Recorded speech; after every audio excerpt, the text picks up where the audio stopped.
Père Céleste béni, tandis que la présence du Saint-Esprit est déjà ici, nous approchons ta sainte parole. Et quoique j'ai une mauvaise voix, essayons de retenir les mots et de les prononcer aussi lentement et posément que possible. Je demande ta conduite divine et puisse l'onction du Saint-Esprit se mouvoir parmi nous ce soir. Et puisse celui qui est omniprésent prendre la parole de Dieu et la porter à chaque cœur selon nos besoins respectifs. Puisse-t-il nous nourrir ce soir des bonnes choses de Dieu. Et ce soir, pendant que nous parlons de la parole, que nos cœurs soient emportés à plusieurs kilomètres jusqu'au calvaire, là où Jésus a payé ce prix tout suffisant que les grands jugements de Dieu exigeaient depuis le Jardin d'Éden. Et aujourd'hui, puissions-nous réaliser que nous sommes gratuitement justifiés par sa résurrection, par sa mort, son ensevelissement et sa résurrection. Et ce soir, nous ne sommes plus de ce monde, car nous avons été rachetés au prix du précieux sang du Fils de Dieu. Et ce soir, avec des cœurs reconnaissants, puissions-nous nous tourner vers toi, avec toute notre pensée et toute la force qui est en nous, pour te servir d'un cœur pur et sans tache. Accorde ce soir, Père, que s'il y en a ici qui ne te connaissent pas par le pardon de leurs péchés, qu'ils viennent ce soir humblement à la croix et que là, ils confessent leurs péchés au Dieu qui est juste pour pardonner. Et que ceci soit une glorieuse soirée pour nous tous. Nous le demandons au nom de ton Fils, le Seigneur Jésus. Amen. Maintenant, nous comprenons qu'il n'y a personne sur la terre et qui soit suffisamment capable de prendre la parole de Dieu et de la révéler. Car la parole a été écrite par inspiration. Le Saint-Esprit est l'auteur de la parole. Et au ciel, quand on a cherché quelqu'un pour prendre le livre et en rompre les sceaux, il n'a été trouvé personne au ciel, ni sur la terre, ni sous la terre, qui fut digne de rompre les sceaux, ni même de regarder le livre. Mais il y eut là un agneau qui avait été immolé depuis la fondation du monde. Et il est venu et a pris le livre de la main de celui qui était assis sur le trône, et il a rompu les sceaux, et il a ouvert la parole. Et ce soir, nous croyons et avons confiance en lui qu'il nous ouvrira la parole. Et maintenant, pendant que je lis dans Actes au chapitre 2, comme je l'avais annoncé la première soirée, il s'agissait de la seconde venue du Seigneur Jésus. C'était mercredi. Jeudi soir, il s'agissait du sacrifice tout suffisant. Vendredi soir, il s'agissait de l'expiation toute suffisante, la perfection. Avez-vous saisi la chose hier soir? La perfection.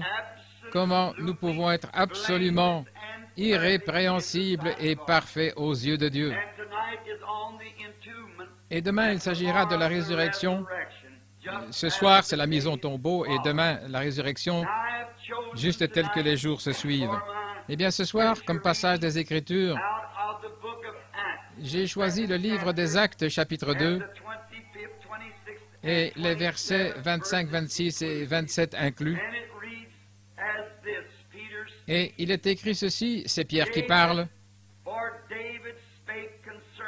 car David dit de lui, « Je voyais constamment le Seigneur devant moi, parce qu'il est à ma droite, afin que je ne sois point ébranlé. Aussi mon cœur est dans la joie, et ma langue dans l'allégresse, et même ma chair reposera avec espérance, car tu n'abandonneras pas mon âme dans le séjour des morts, et tu ne permettras pas que ton sein voie la corruption. Quel beau texte pour ce soir, pour avoir le contexte de Jésus-Christ dans la tombe. Premièrement, nous aimerions attirer votre attention sur l'infaillibilité de la parole de Dieu. Dieu tient sa parole à la lettre. Et ce soir, nous voulons fixer nos pensées là-dessus, sur le fait que Dieu tient sa parole. Nous pouvons tenir pour certain que tout ce que Dieu a dit dans sa parole est la vérité. Et la foi ne repose pas sur le sable mouvant des conceptions humaines ou de la théologie de l'homme,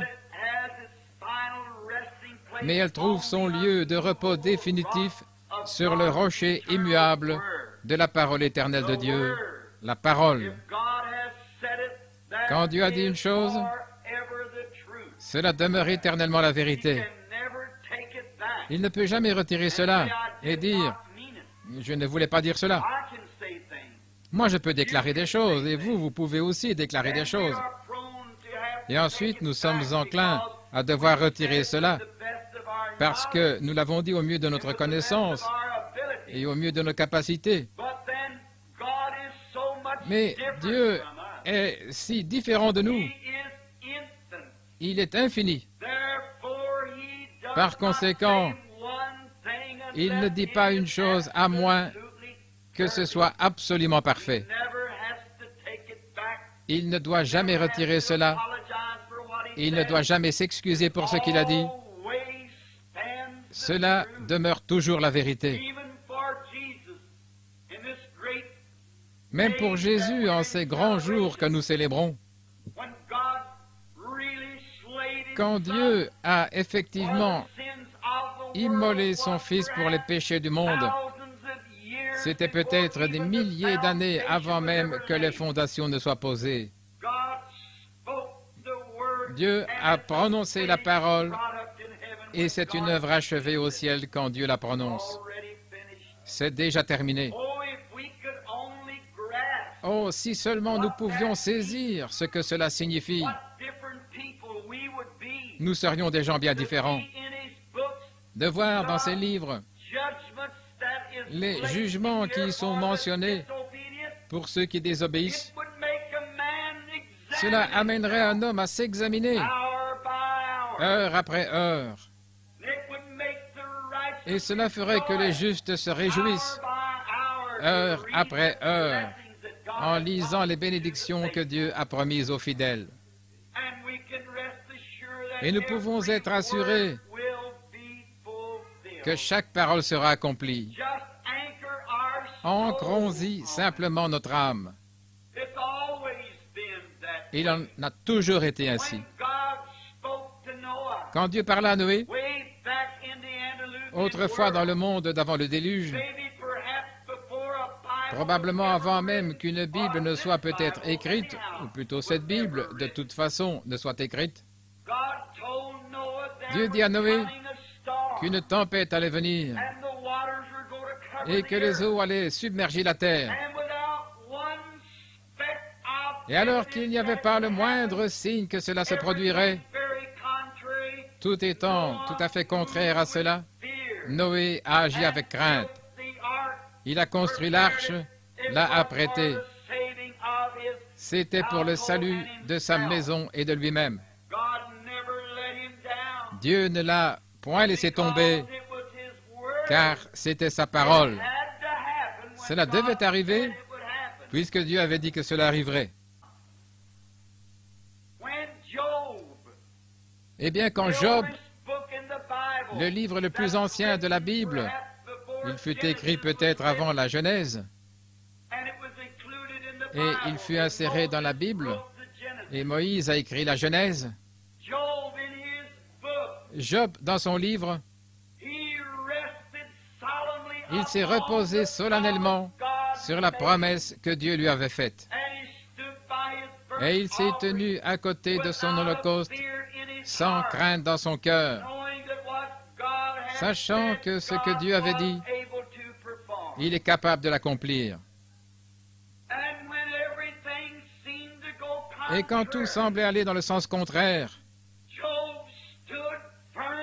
Job est resté ferme, parce que la promesse de Dieu était ferme.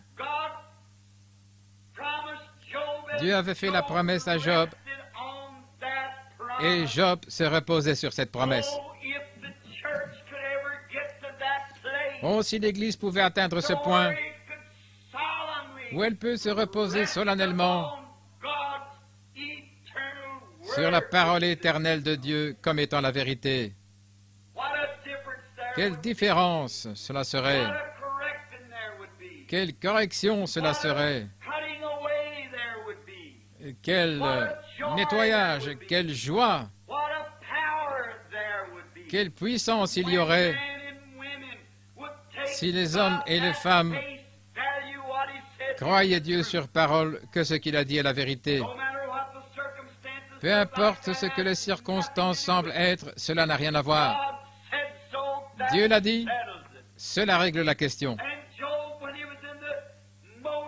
Et Job, quand il passait par le moment de la plus grande épreuve de toute son expérience, alors qu'il avait été trouvé un homme juste devant Dieu, même Dieu a dit qu'il était parfait. Il n'y avait personne comme lui sur la terre. Et Satan eut le privilège de le tenter. Et il disait, je l'amènerai à te maudire en face. Et il a presque ôté la vie à Job et il l'aurait fait. Mais Dieu avait tracé une limite, disant, tu peux lui faire tout ce que tu veux, sauf lui ôter la vie. Alors quand Job s'est levé au moment crucial même de l'épreuve, il a dit, je sais que mon Rédempteur est vivant et que dans le dernier jour, il se tiendra sur la terre. Quand les vers détruiront ce corps, cependant, je verrai Dieu dans ma chair. Peu importe combien ça semblait sombre et irréel, Job avait ancré son âme dans quelque chose, la promesse éternelle de Dieu. Si seulement nous pouvions faire cela. Remarquez, il s'est reposé sur cette promesse. Je sais que mon Rédempteur est vivant. Et je veux que vous remarquiez, pour que je souhaite dire après, que Job a désigné l'endroit où il devait être enseveli. Et quand Job mourut, c'est là qu'il fut enseveli.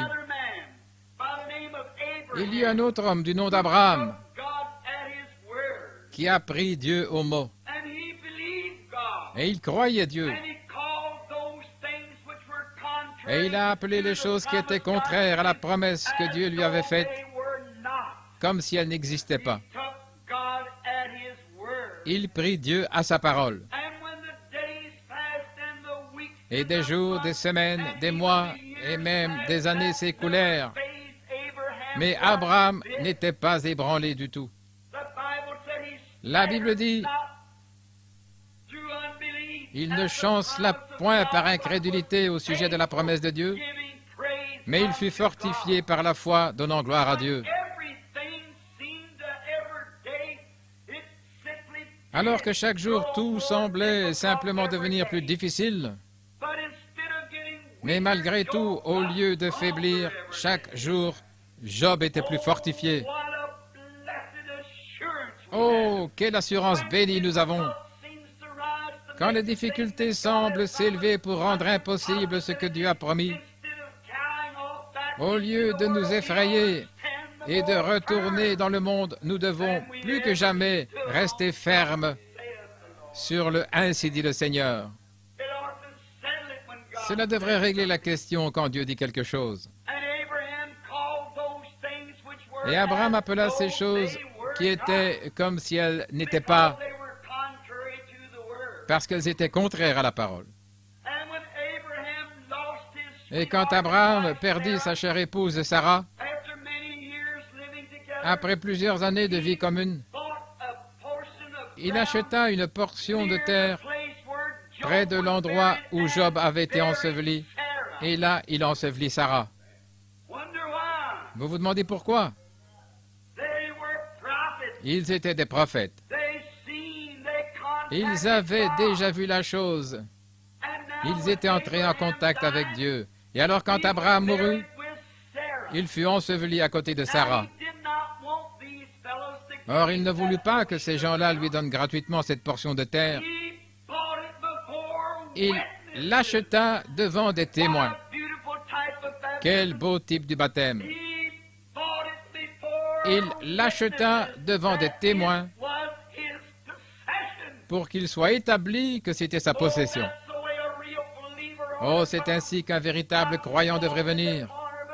Il ne devrait pas se glisser furtivement dans un coin, mais plutôt se tenir debout devant des témoins. Je suis un témoin du Seigneur Jésus et du Saint-Esprit et de ses grandes œuvres, d'autant plus que nous voyons ce jour mauvais approcher. Et ensuite, quand le fils d'Abraham, Isaac, la promesse devait lui être donnée, et quand Isaac mourut, il fut enseveli à côté d'Abraham. Et Isaac engendra Jacob. Et quand Jacob mourut très loin en Égypte, mais remarquez, avant sa mort, il avait dit à son fils Joseph, qui était prophète, « Viens ici, mon fils,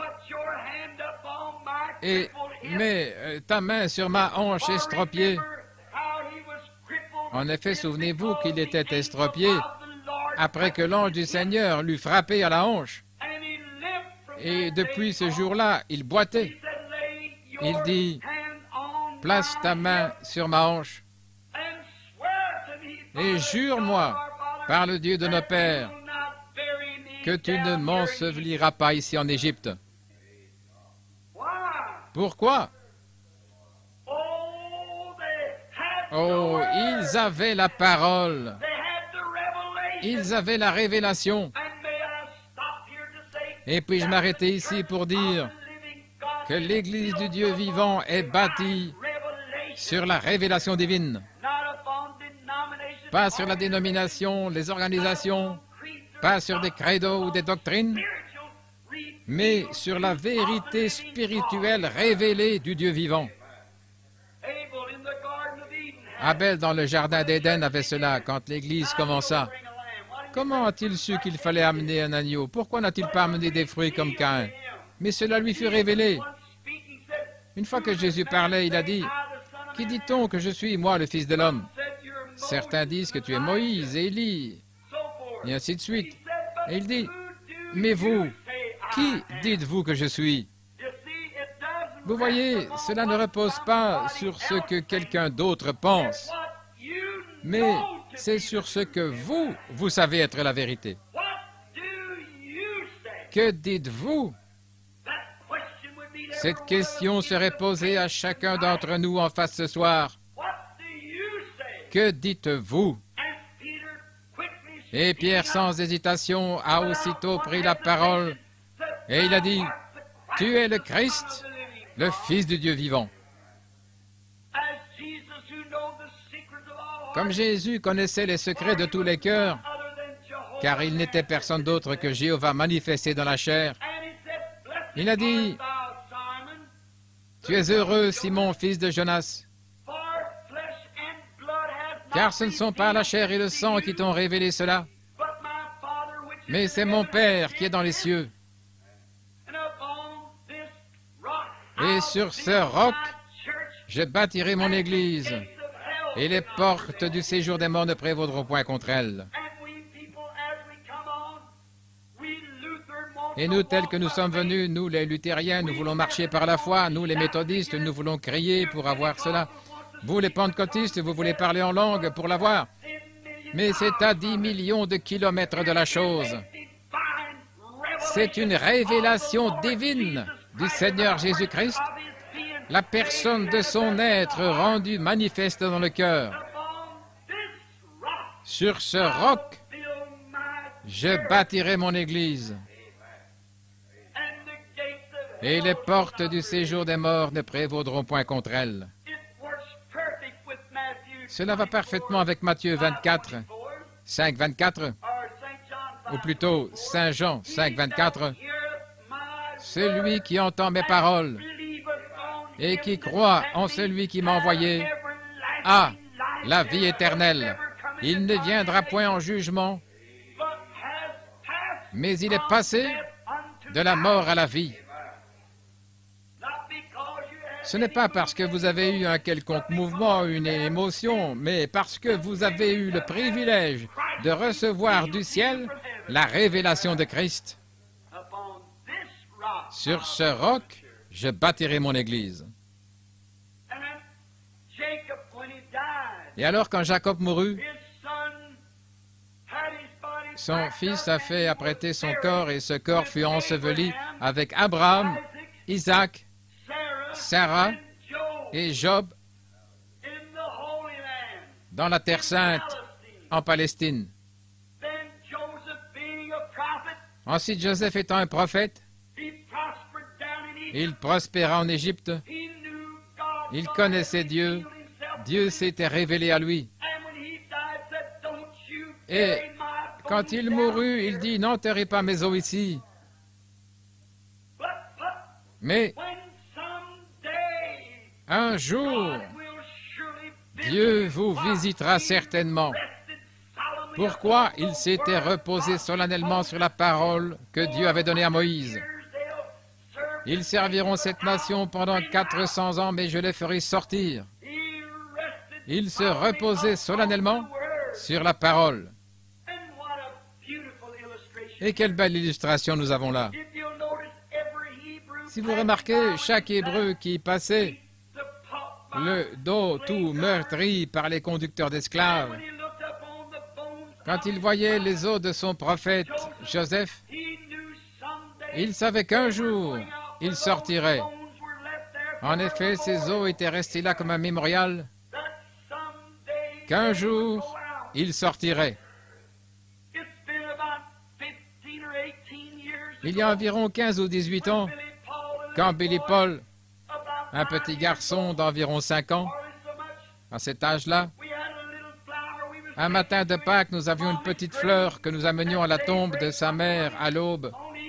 Juste au moment où le soleil apparaissait, il se montrait, ou c'était juste avant le lever du jour, après quoi nous allions au culte.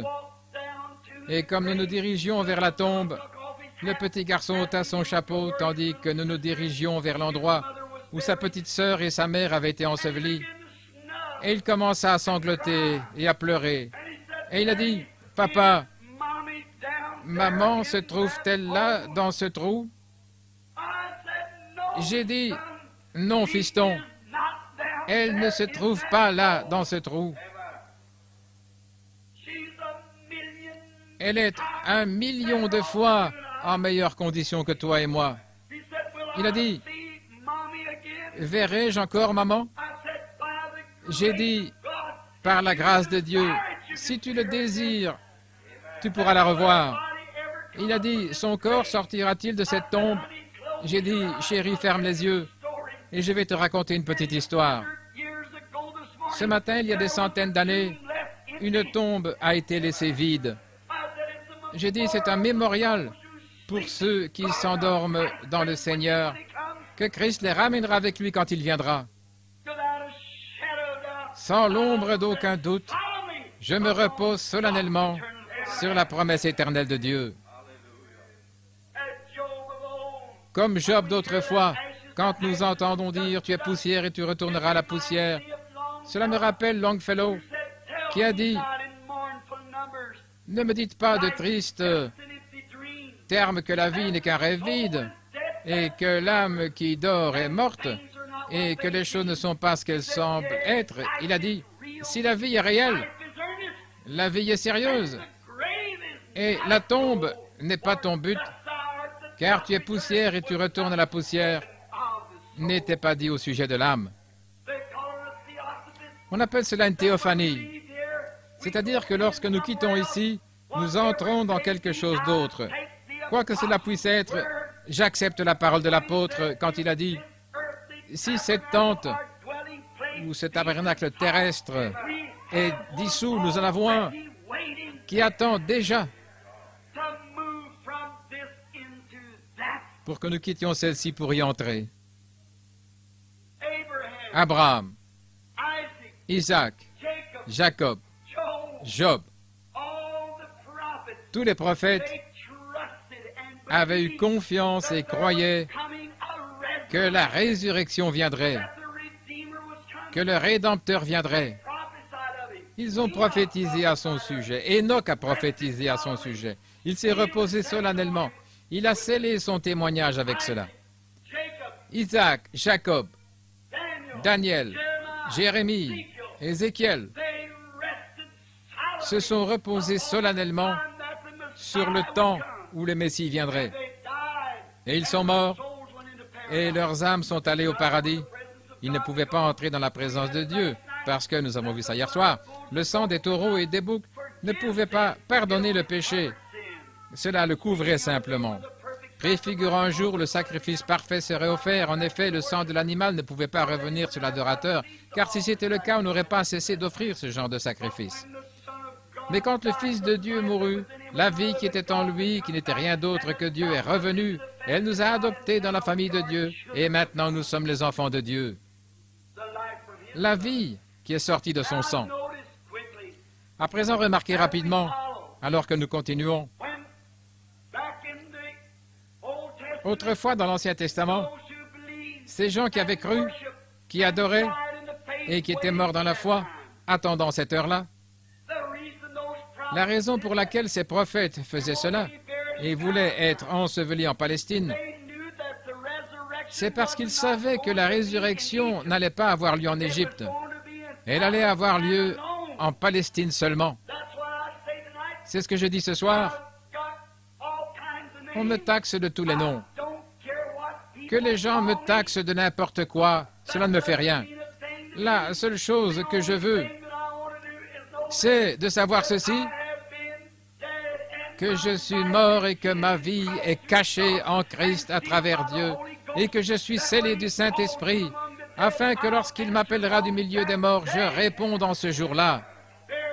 Ensevelissez-moi en Christ, car ceux qui sont en Christ, Dieu les ramènera avec lui en ce jour-là. Comment entre-t-on en Christ? 1 Corinthiens 12, 13. Nous sommes tous baptisés d'un seul esprit pour former un seul corps. Et nous devenons des concitoyens du royaume de Dieu. Nous confessons que nous sommes pèlerins et étrangers sur cette terre, ne recherchant plus ces choses du monde, mais entendant la venue du roi béni, pour qu'il prenne possession du domaine d'un océan, un océan sans fin, quand il viendra dans sa gloire. Certainement, nous attendons sa venue. Et je n'ai donc point de doute dans mon esprit que ce que Jésus avait à l'esprit quand il était ici sur la terre, c'était cette infaillibilité de la parole éternelle de Dieu. Car nous savons qu'en lui habitait la plénitude de la divinité corporellement. Toute la divinité était en lui. Il était à la fois Père, Fils et Saint-Esprit. Mais il demeurait dans un corps humain. La théophanie de Dieu, la grande image de Dieu à laquelle il avait créé l'homme, pour le placer ensuite sur la terre, il avait un corps. Dieu n'est pas sans un corps, Dieu a un corps, et cela a l'apparence d'un homme. Moïse a vu cela. D'autres ont vu cela, et ça a l'aspect d'un homme. Ceci n'est qu'une image de ce qu'est cela. Et tout sur la terre, la beauté, la douceur, la beauté de la terre, ce n'est que le reflet de quelque chose de loin meilleur qui nous attend lorsque nous quitterons ce monde. Car tout sur la terre n'est qu'un reflet de ce qu'il y a au ciel. Tout ce qui est bon, tout ce qui est juste, ce qui est beau, les arbres, les oiseaux, tout n'est qu'un reflet, un modèle de ce qu'il y a au ciel. Notre vie n'est qu'un reflet, ce n'est qu'une ombre, et ce n'est pas la chose réelle. Ce n'est que le négatif. Il faut la mort pour développer la photo, pour nous ramener à la théophanie d'où nous venons. Alors à la résurrection, nous serons à sa ressemblance dans un corps ressuscité. Combien c'est merveilleux, non seulement merveilleux, mais c'est l'authentique et solennelle vérité de la parole éternelle de Dieu, à savoir que nous serons à sa ressemblance. Remarquez, maintenant Jésus était investi de tout le pouvoir de Dieu, mais lorsqu'il a affronté Satan, il n'a pas utilisé un seul de ses pouvoirs. Il n'a recouru qu'à la parole. C'est ce qu'il a fait. Il a dit, il est écrit, l'homme ne vivra pas de pain seulement, mais de toute parole qui sort de la bouche de Dieu. Alors comment pouvez-vous déclarer que vous pouvez rester à la maison et être aussi bon chrétien que vous le seriez en allant à l'église? Lisez la parole. Le Saint-Esprit se nourrit de la parole. La Bible est le régime alimentaire spirituel de Dieu pour son Église. Et c'est le Saint-Esprit qui vous l'apporte et qui la place dans le cœur. Et avec action de grâce, vous l'arrosez. Et chaque promesse divine produira exactement ce que Dieu a dit qu'elle produirait. Forcément, c'est sa parole et c'est sa vie. Eh bien, j'ai oublié que j'étais censé ne prendre qu'une demi-heure. Cela me prend beaucoup de temps pour arriver à ce que je veux dire.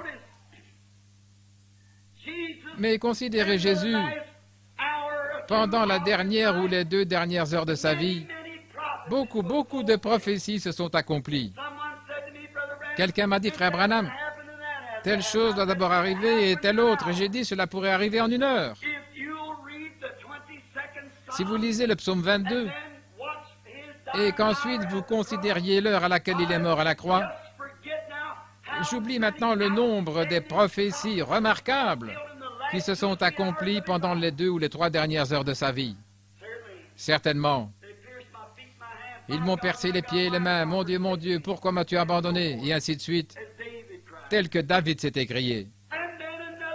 Et puis autre chose, je voudrais que vous remarquiez la véracité, l'infaillibilité de la parole de Dieu. La Bible dit, il garde tous ses os, aucun d'eux n'est brisé. Car dans le type, l'agneau pascal en était le type. L'agneau devait être sans défaut. Aucun de ses os ne devait être brisé. Et au moment où il était mort, ils se sont avancés pour lui briser les jambes à l'aide d'un marteau. Et juste avant, considérez ce moment très crucial. L'homme qui avait le marteau était prêt à frapper ses jambes, mais la parole de Dieu disait, pas un seul os de son corps ne sera brisé. Comment cela pouvait-il se faire? Dépêchons-nous. La parole de Dieu est éternelle. Si la parole de Dieu est si parfaite, ceux qui sont en Christ sont tout aussi sûrs de ressusciter qu'il y a une résurrection. Dieu est tout simplement tenu par sa parole de vous guérir, autant qu'il est tenu de vous sauver, car c'est sa parole qu'il a promis. C'est la parole de Dieu. Et nous n'avons pas le droit d'en retrancher quelque chose, si ce n'est de dire simplement c'est la vérité, croyez-la, peu importe ce qui arrive, croyez-la de toute manière. C'est ainsi que les autres ont dû la croire, et nous n'en sommes pas dispensés. Dieu a donné la Palestine à Israël, cependant ils ont dû combattre pour chaque pouce de terrain. La promesse est à vous, mais vous devez vous battre pour chaque pouce que vous réclamez. Le diable veillera à cela, il le fera certainement. Mais remarquez, quand ils étaient prêts à briser les jambes à notre Seigneur Jésus, si ce marteau avait frappé la jambe et l'avait brisée, Dieu aurait été trouvé menteur. Mais il n'y avait pas assez de démons dans tous les lieux sombres des tourments pour faire que ce marteau frappe ce précieux corps. Car David, 800 ans avant, avait dit qu'aucun os de son corps ne serait brisé. La parole de Dieu doit demeurer la vérité. Mais qu'ont-ils fait? Ils ont pris une lance et l'ont enfoncée dans son côté, et le sang et l'eau sont sortis pour accomplir ce que la Bible avait dit. Ils ont percé mes mains et mon côté. La parole fut accomplie. Alors quand il était mourant, oh, quelle heure terrible! Je pense à ce cantique, et en toute honnêteté, cela me donne des remords quand je pense à ce cantique que le poète a composé il y a bien des années, alors que les rochers se fendaient et que les cieux s'assombrissaient. Mon Sauveur baissa la tête et mourut.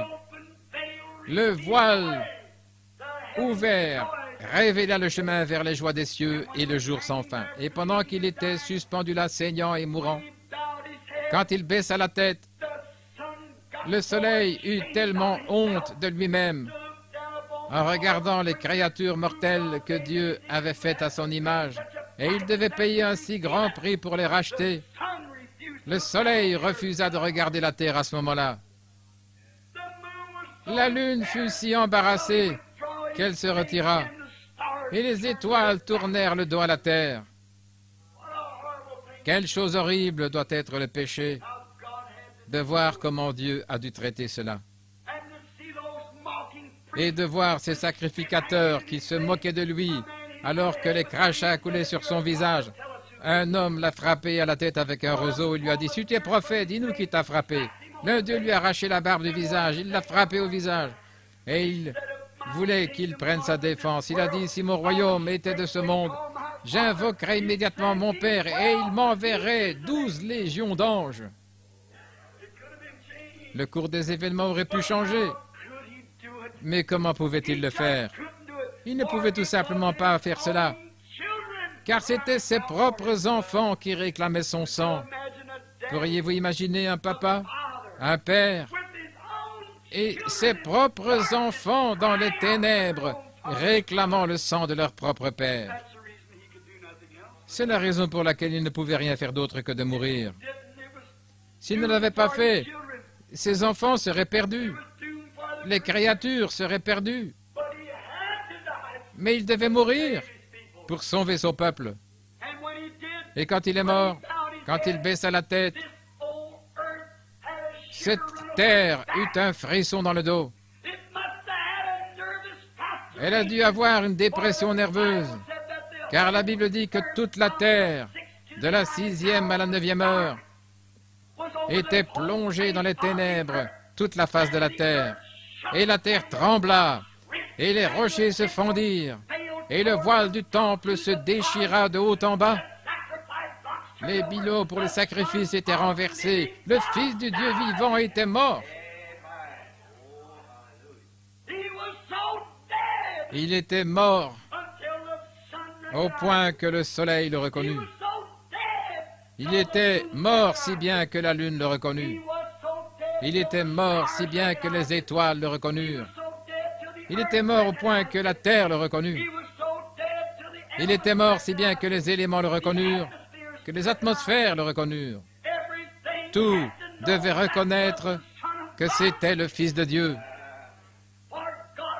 car la parole de Dieu ne pouvait pas faillir. La promesse de sa venue avait été donnée depuis le Jardin d'Éden. Lui, la semence qui écraserait la tête du serpent. Alors que lui est-il arrivé? Où est-il allé? Après qu'il eut quitté la croix et qu'il eut été mis dans la tombe de Joseph d'Arimathée, il était si pauvre qu'il n'avait pas un endroit où reposer la tête. Il était né dans une crèche, il traînait la mauvaise réputation d'être un enfant illégitime. Sur la terre, on s'est moqué de lui, on a ri de lui. Il a été l'objet de railleries. On s'est moqué de lui et il a été rejeté. Et quand il est mort, il dut mourir de peine capitale au milieu de 2 bandits. Et il n'avait même pas d'endroit où être enseveli. et il fut enseveli dans la tombe de quelqu'un d'autre. Le Dieu même du ciel venant sur la terre. Que pensons-nous être pour pouvoir endurer une petite souffrance? Pensez, mes amis, à ce qu'il a fait pour nous. Méditez là-dessus. Étudiez cela. Le soldat romain a dit assurément, cet homme est le Fils de Dieu. Le pécheur a dû reconnaître cela. Judas a dit, j'ai livré le sang innocent. Il a dû le reconnaître. La terre tout entière a reconnu cela. Alors où est-il allé? Quand un homme meurt, est-ce sa fin? Non, monsieur. Il a dû mourir de cette façon-là, parce que la Bible de Dieu disait qu'il mourrait de cette façon-là. Et il s'était confié dans la parole de Dieu. C'est pourquoi pendant sa vie, il a pu dire, détruisez ce temple et en 3 jours je le relèverai. En effet, David a dit dans un passage, toujours dans la Bible, sous l'inspiration, lorsque David, l'homme de Dieu, le prophète qui était loin de la parole, a dit, je ne permettrai pas que mon sein voie la corruption, ni ne livrerai son âme au séjour des morts. Jésus a dit, détruisez ce corps et en 3 jours je le relèverai. Il savait que la parole de Dieu ne pouvait pas faillir. Oh là là! S'il a pu se reposer solennellement sur cela, croyant que la parole de Dieu ne peut pas faillir, combien plus pouvons-nous nous reposer solennellement sur le fait que nous sommes nés de nouveau du Saint-Esprit et qu'il témoigne maintenant même dans notre cœur que nous savons que notre Rédempteur est vivant et qu'il reviendra un jour. Soyez assurés que ceux qui sont en Christ, Dieu les ramènera avec lui. Maintenant, remarquez, il était là, il savait que pas une seule cellule de ce corps-là ne pouvait se corrompre. La corruption s'installe après 72 heures. C'est la raison pour laquelle il n'a pas accompli les 3 jours. Il est mort vendredi après-midi, il est ressuscité dimanche matin. Mais c'était dans l'intervalle de ces 3 jours. C'est dans l'intervalle de ces 3 jours qu'il devait ressusciter, car il s'était confié dans la parole de Dieu. Le voilà partir. Où est-il allé quand il est parti? La Bible dit, il est monté. Il est allé prêcher aux âmes qui étaient en prison, aux âmes qui ne s'étaient pas repenties lors de la patience au jour de Noé. Son âme, son esprit, la théophanie de son propre être est descendue. Suivons-le. Suivons-le quelques minutes. Voyons où il est allé. Juste en dessous des régions des êtres mortels se trouve le domaine de la puissance des démons. En dessous de cela, juste au-dessus de cela, il y a les âmes des injustes. En dessous de cela se trouve le domaine même de Satan, l'enfer. Puis juste au-dessus de nous, il y a le Saint-Esprit.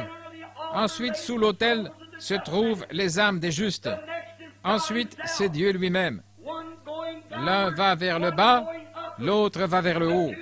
Ces 2 esprits sont ici sur la terre, influençant les gens de la terre. Et quand Jésus est mort, il est allé là-bas. Je peux le voir ce vendredi après-midi après sa mort. Il frappe à la porte de la région des perdus. Suivons-le un instant. La porte s'ouvre. Il y avait des femmes, des hommes, des jeunes filles, des personnes âgées, tous ensemble, dans cet endroit hideux appelé la prison des âmes perdues. Si j'avais le temps, j'aurais aimé vous en parler. Et peut-être que ce n'était qu'une vision. Mais une fois, j'ai visité cet endroit-là et j'ai crié miséricorde. J'étais alors un pécheur et je subissais une opération. Quand j'en suis sorti, je me trouvais à l'ouest, mes mains levées vers le ciel et une croix brillait sur moi. Mais là, dans cet endroit lugubre, Jésus s'est avancé jusqu'à la porte. Tout devait témoigner qu'il était le Fils de Dieu. En effet, on leur avait prêché lors de la patience au jour de Noé. Il a frappé à la porte, il a dit, « Je suis celui dont Enoch a parlé. Je suis la semence de la femme qui devait écraser la tête du serpent. Chaque parole de Dieu s'est accomplie. Je viens de mourir là-bas au calvaire et j'ai racheté mon Église. Et celui dont Enoch a parlé, c'est moi. Et ils étaient sans miséricorde, sans espoir, parce qu'ils avaient péché. et la porte leur fut fermée au nez. Il descend jusque dans les régions des démons, jusqu'aux portes même de l'enfer. Il frappe à la porte. Ceci se passe pendant qu'il est dans la tombe, son corps, attendant la résurrection. Il a visité les lieux où vont les justes et les injustes, là où vous irez un de ces jours, à l'un ou à l'autre de ces endroits. Et il frappe à la porte de l'enfer, et alors le diable sort. Et je peux juste l'entendre dire, « Oh, tu es donc finalement arrivé. Je pensais sûrement t'avoir eu quand j'ai tué Abel. » Vous voyez, depuis que cette semence avait été promise dans le jardin d'Éden, le diable a constamment essayé de le détruire. Et la mort d'Abel et la venue de Seth, c'était juste la mort et la résurrection de Christ. Cette semence doit continuer. Et il a tenté de la détruire. Il a dit, je pensais t'avoir eu quand j'ai tué Abel. Je pensais t'avoir eu quand j'ai tué les prophètes. J'étais sûr de t'avoir eu quand j'ai décapité Jean. Mais à présent, tu es finalement arrivé. Maintenant, je t'ai. Oh là là. Je peux l'entendre dire, Satan, approche. Maintenant, c'est lui le chef. Il étend la main. Il arrache la clé de la mort et du séjour des morts de son côté et il l'accroche à son propre côté. Je veux te dire ceci. Tu as fait le bluffeur assez longtemps. Je suis le Fils du Dieu vivant, né virginalement. Mon sang est encore frais sur la croix et la dette est entièrement payée. Tu n'as plus aucun droit. Tu es dépouillé. Donne-moi ces clés. C'est juste. Il se retourne et lui donne un bon coup de pied, puis il claque la porte et dit, « Reste là-dedans. À partir de maintenant, c'est moi le chef. » Or, il n'avait pas les clés du royaume, car il les avait données à Pierre. Nous verrons cela le matin avec le baptême d'eau. Mais il avait les clés de la mort et du séjour des morts, et il s'en est emparé. Et après sa résurrection, il a dit, « J'ai les clés de la mort et du séjour des morts. » Pierre avait les clés du royaume. Satan avait les clés de la mort et du séjour des morts. Mais à présent, c'est Jésus qui les détient. C'est lui le chef. Le voilà qui monte. Pâques approche, le temps passe vite, mais il y a un autre groupe. Où est Job? Où est Abraham? Où sont-ils? Où sont ces gens qui avaient placé leur foi dans la parole de Dieu? Les a-t-il oubliés?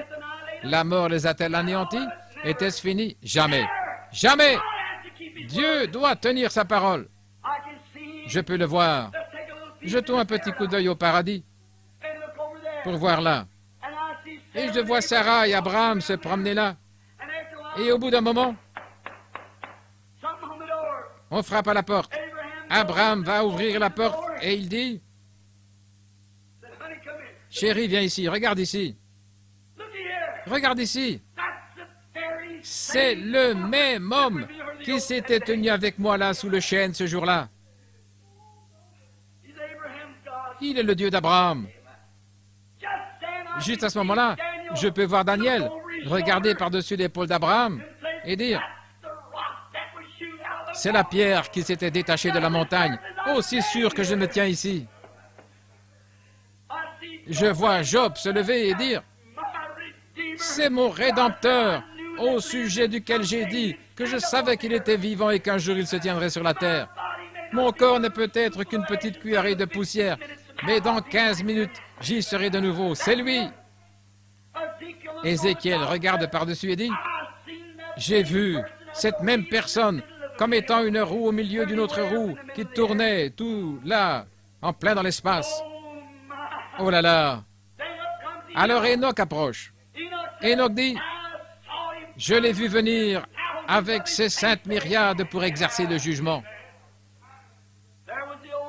Les saints de l'Ancien Testament étaient là dans l'attente, certainement. Étant sous l'expiation par le sang, ils ne pouvaient pas entrer dans la présence du Dieu du ciel, parce que le sang des boucs et des brebis ne pouvait pas ôter le péché. Mais il a dit, « Mes frères, je suis celui que vous pensez que je suis. Je suis la semence de la femme. Je suis le fils de David. Je suis le fils de Dieu. Je suis celui qui est né d'une vierge. Mon sang a fait l'expiation pour cela. Vous avez attendu sous le sang des brebis et des boucs, mais à présent, mon sang fait l'expiation. Et vous êtes libres. Montons, c'est presque Pâques. Pensez-y ce soir, cela fait 1900 et quelques années. Je peux entendre Abraham dire, Seigneur, quand nous serons de nouveau dans nos corps, Sarah et moi aimions beaucoup cela. Cela te dérangerait-il que nous fassions, pour ainsi dire, une petite escale éclair sur la route? Je peux l'entendre dire, eh bien non, certainement pas. Je vais rester avec mes disciples pendant environ 40 jours. Là, faites un tour et voyez comment se présentent les choses. Et ce glorieux matin de Pâques, nous prendrons cela ce matin, Dieu voulant, quand il est ressuscité des morts, la Bible dit, conformément à Saint Matthieu, que beaucoup de saints qui dormaient dans la poussière de la terre ressuscitèrent et sortirent des tombes. De qui s'agissait-il? D'Abraham, d'Isaac, de Jacob, de Job, de ceux qui, par la révélation spirituelle révélée, savaient qu'un jour le Rédempteur se tiendrait sur la terre. Il s'agissait d'eux, les prémices de ceux qui dormaient. Ils sont entrés là dans la ville. Je peux voir Sarah et Abraham, jeunes et beaux et pleins de vie, pour ne plus jamais vieillir, ni tomber malade, ni avoir faim, se promenant là dans leur corps. Caïphe se tenait là disant, vous savez quoi? Il s'est passé quelque chose l'autre jour. Considérez tout simplement ce gâchis dans lequel se trouve le temple. Il nous faudra demander à quelqu'un de raccommoder le rideau, le voile. Regardez ceci, cette caisse d'offrande renversée, que s'est-il passé? Cet homme était-il un astrologue? Était-il un sorcier? Que s'est-il passé? Approche Joseph. Quel est ce jeune couple qui se tient là? Abraham dit. Sarah, on nous a reconnus. Nous ferions mieux de disparaître. Ils apparurent à plusieurs. Ce n'était pas tout. Pour terminer, regardez. Un jour, alors qu'ils faisaient des visites, Abraham, Isaac, Jacob et tous les autres ont visité leur patrie. Quand Jésus est monté, vous direz, frère Branham, est-ce que c'est un mythe? Non, pas du tout. Je vais vous montrer les Écritures dans un instant. Quand il a commencé à s'élever, les gens n'ont vu que lui. Mais les saints de l'Ancien Testament étaient avec lui. Car la Bible dit qu'il a amené des captifs et a fait des dons aux hommes. Et je peux le voir tandis qu'il monte et qu'il se joint à son église. Deux anges de l'orchestre qui jouaient la musique sont revenus là et ont dit, « Vous, hommes de Galilée, pourquoi vous arrêtez-vous à regarder au ciel? En effet, ce même Jésus qui a été enlevé au ciel reviendra, certainement. » Ils se sont empressés de rejoindre la procession. Et Jésus et les saints de l'Ancien Testament ont traversé les cieux. Ils ont dépassé la lune, ils ont dépassé le soleil, ils ont dépassé les étoiles. Et quand ils furent en vue de ces grands et beaux cieux blancs, les saints de l'Ancien Testament s'écrièrent en citant l'Écriture, « Élevez-vous, portails éternels! Élevez-vous! Élevez-vous, portes éternelles! Élevez-vous, portes éternelles! Que le roi de gloire fasse son entrée! » Tous les anges se rassemblèrent sur les rampes du ciel et dirent, « Qui est ce roi de gloire? » Les saints de l'Ancien Testament dirent, « L'Éternel des armées, puissant dans la bataille. » Il a été le conquérant. L'ange appuya sur le gros bouton et les portes de perles s'ouvrirent. Le grand et puissant conquérant est entré juste dans la ville de Jérusalem, ramenant les saints de l'Ancien Testament. Les orchestres des anges jouaient, tandis que les anges criaient. Il était le puissant conquérant. Il avait les clés de la mort et du séjour des morts suspendues à son côté. Il traversa le palais de gloire jusqu'au trône, et il dit, « Père, les voici. Ils avaient cru ta parole avec foi, que je viendrai un jour. J'ai conquis la mort et le séjour des morts. » Qu'était-ce, frère? Il avait des cicatrices à la main pour montrer qu'il avait combattu. Gloire à Dieu au plus haut des cieux. Il est le puissant conquérant. Les voici, Père, Abraham, Isaac et Jacob. Je peux l'entendre dire, « Mon fils, monte ici à mes côtés et assieds-toi jusqu'à ce que je fasse de tous tes ennemis ton marchepied. Frère, un jour, il reviendra. Et quel jour ce sera? Il n'est pas resté inactif quand il était dans la tombe. Nous pensons qu'il était juste étendu là mort, mais il était dans les lieux bas, toujours en train de conquérir. Il est descendu et il a arraché à Satan les clés. Il détient les clés de la mort et du séjour des morts ce soir. Il a dit, puisque je vis, vous vivrez aussi. Je me demande ce soir, mon cher frère, ma chère sœur, si vous y avez sincèrement réfléchi, réalisez-vous que vous ne vivez que parce que lui vit. Avez-vous suffisamment apprécié cela pour vous abandonner et dire, « Oh Dieu, me voici un pécheur, sois miséricordieux envers moi. » Avez-vous déjà accepté ce sacrifice tout suffisant? Lui avez-vous déjà dit que vous l'aimez? Cela vous donne-t-il des remords quand vous faites le mal? Si vous n'êtes jamais parvenu à cette expérience, maintenant, dans cet ensevelissement, alors que notre temps s'écoule et je me sens tout simplement bien.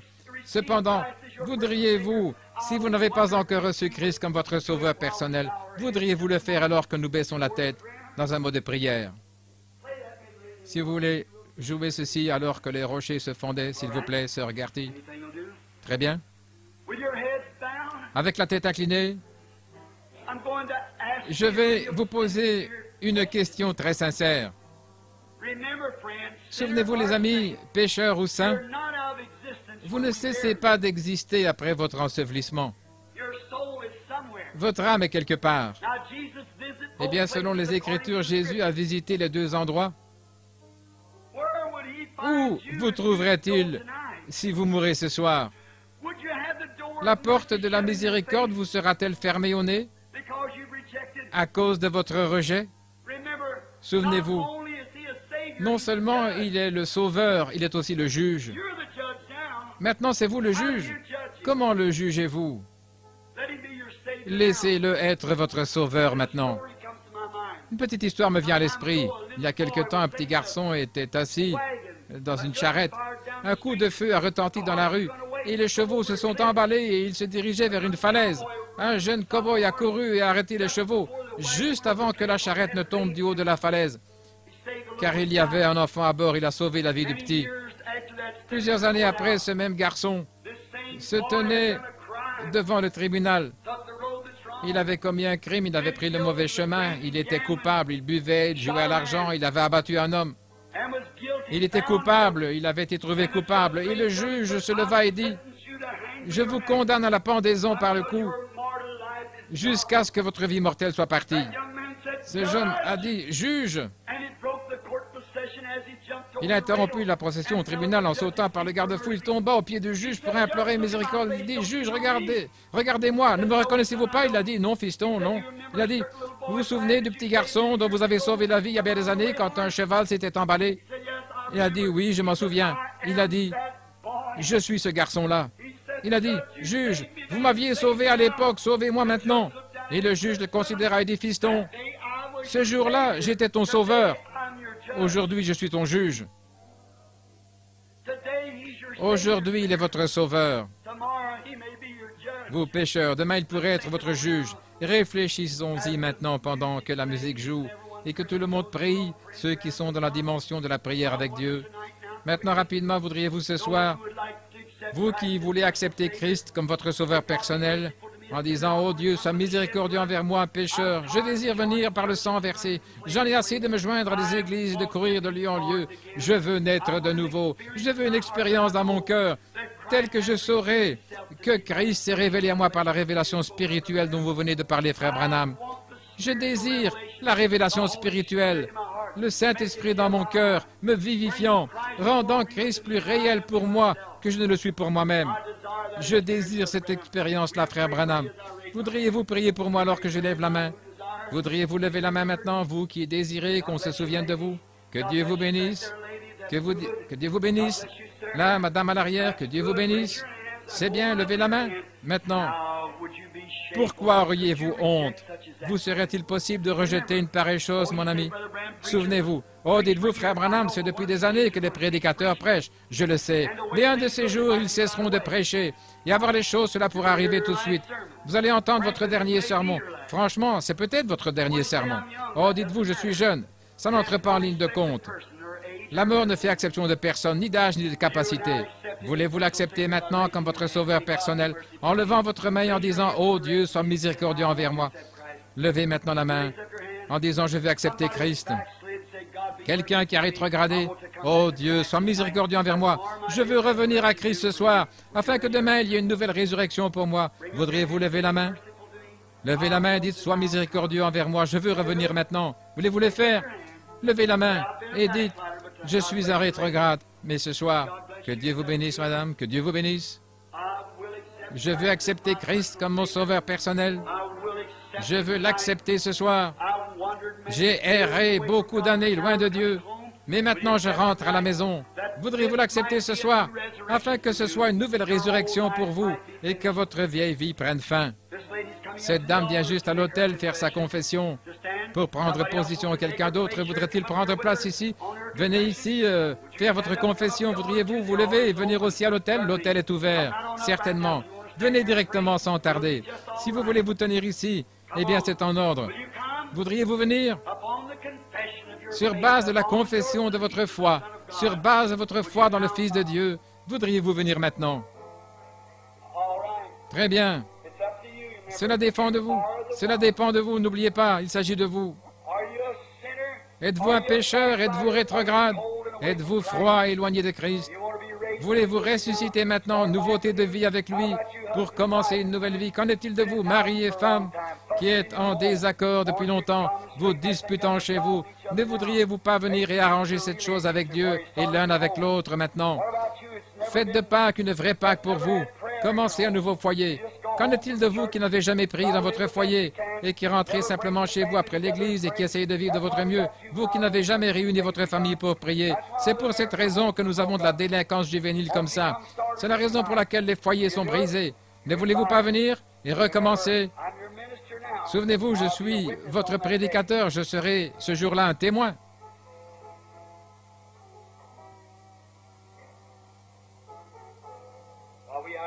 Alors que nous avons la tête inclinée maintenant pour la prière, notre Père céleste béni, ce soir nous t'apportons cet auditoire avec la solennité la plus sacrée dont nous sommes capables. Nous nous approchons humblement de ton trône. Et après le message de ce soir, cette mise au tombeau, il ne reposait pas là silencieux. Son âme est allée dans ces régions et a achevé l'œuvre de Dieu qui lui avait été ordonnée d'accomplir. Et demain matin, nous verrons où il est allé, dans les lieux élevés, ayant tout conquis par sa résurrection. Mais il est sorti le matin de Pâques pour notre justification. Et nous voyons qu'il a renvoyé le Saint-Esprit pour convaincre les hommes de péché. Et nous prions ce soir, Seigneur, de te souvenir de ceux qui ont levé la main, que ce soir leur décision vienne de leur cœur, décision selon laquelle ils t'ont reçu et croient en toi. Et puisse-t-il être scellé ce soir du sceau de la promesse, le Saint-Esprit. Accorde-le, Père, car nous te les confions avec le message de ce soir. Qu'il bénisse ceux qui l'ont entendu, ceux, Seigneur, qui l'amèneront avec eux chez eux et qui vont l'ancrer profondément dans leur cœur. Qu'ils vivent de la parole de Dieu. Accorde-le, Père, car nous le demandons au nom de Christ. Amen. For we ask it in Christ's name. Amen.